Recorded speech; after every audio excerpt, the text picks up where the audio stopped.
Ano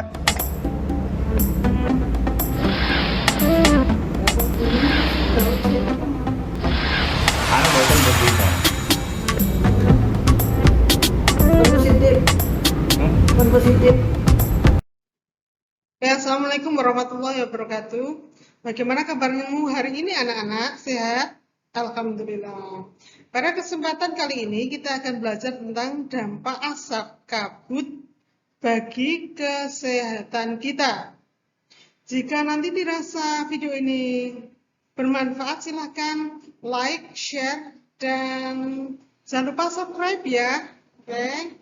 Agar channel ini berkembang dan anak-anak dapat memperoleh materi pendidikan yang lebih bagus lagi dan berkualitas lagi.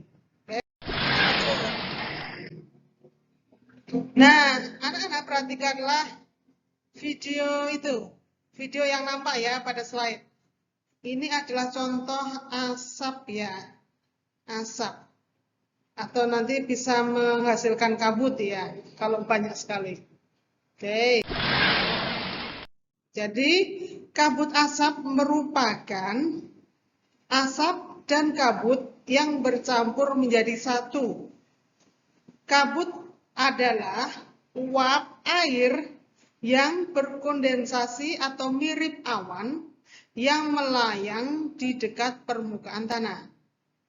Sementara asap adalah uap hasil pembakaran. Kalau tadi pembakaran apa? Pembakaran mesin mobil ya. Oleh karena itu, kabut asap termasuk dalam pencemaran udara. Pencemaran apa, anak-anak? Pencemaran udara. Dampak negatif kabut asap yaitu masalah kesehatan pernafasan atau iritasi mata, hidung, dan tenggorokan kita. Untuk mengurangi dampak kabut asap, penggunaan masker ini anak-anak, masker dan kacamata sangat disarankan. Masker dan kacamata berguna untuk apa? Untuk melindungi pernafasan dan mata kita selama beraktivitas di kawasan yang terkena dampak pencemaran kabut asap. Oke, slide berikutnya ya. Ini anak-anak, ini adalah contoh kebakaran hutan ini. Menakutkan ya, dan dampaknya pasti luar biasa. Seperti yang sudah kita bahas pada slide sebelumnya adalah apa? Kabut asap. Nah, kebakaran hutan ini juga akan menyebabkan kabut asap. Oke, guru baca bacaannya ya. Kebakaran hutan dan dampaknya bagi kesehatan manusia. Indonesia merupakan negara yang memiliki sumber daya hutan yang cukup melimpah. Namun, kebakaran hutan sering terjadi di Indonesia setiap tahunnya. Kebakaran hutan ini dapat memengaruhi kualitas tanah dan menurunkan kesuburan tanah. Kebakaran hutan dapat disebabkan oleh faktor alam dan aktivitas manusia. Penyebab kebakaran hutan antara lain oleh faktor alam. Contohnya apa? Musim kemarau yang panjang, sambaran petir, aktivitas vulkanik dari gunung berapi, gesekan antar pepohonan, dan kebakaran yang terjadi di dalam tanah. Jadi, aktivitas alam tadi bisa menyebabkan kebakaran hutan. Adapun kebakaran hutan yang disebabkan oleh aktivitas manusia, seperti pembukaan tanah baru untuk perkebunan, permukiman penduduk, atau industri. Pembukaan yang dilakukan biasanya dilakukan dengan bagaimana? Dilakukan dengan cara pembakaran hutan. Hutannya dibakar, kemudian dibersihkan, baru dibuat perkebunan dan permukiman atau industri.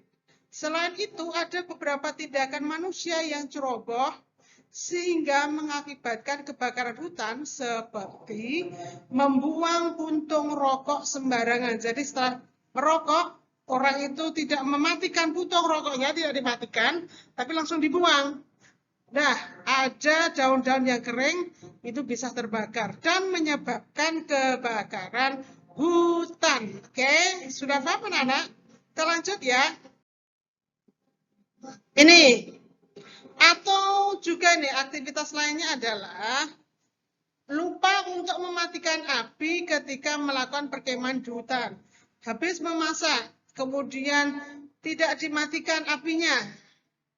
Terus pergi saja, meninggalkan tempat perkemahan. Ternyata masih ada api yang hidup dan bisa membakar hutan. Berbahaya kan? Makanya kita harus memperhatikan ini kegiatan yang kita lakukan. Kemudian, kebakaran hutan yang meluas dapat menimbulkan kabut asap sehingga memberikan dampak negatif bagi kesehatan. Kesehatan siapa? Kesehatan kita, terutama pernapasan ya. Adapun dampak kabut asap tersebut bagi kesehatan manusia adalah sebagai berikut. Yang pertama, menyulitkan manusia bernafas ini ya, menyulitkan manusia bernafas. Saat seseorang menghirup kabut asap, kemampuan kerja paru-paru akan menurun. Yang kedua, menyebabkan iritasi pada mata, hidung, dan tenggorokan, serta reaksi peradangan, alergi, dan infeksi. Ini biasanya infeksi pernafasan ya.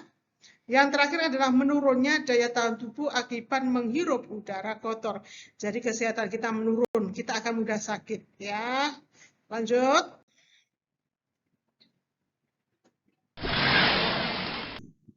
Nah, tugas hari ini adalah 1 dan 2 tentang ini mapel matematika ya anak-anak.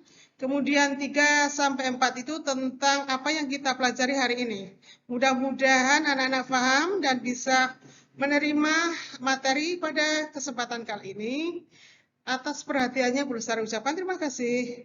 Dan banyak kata yang kurang berkenan mohon dimaafkan. Wassalamualaikum warahmatullahi wabarakatuh.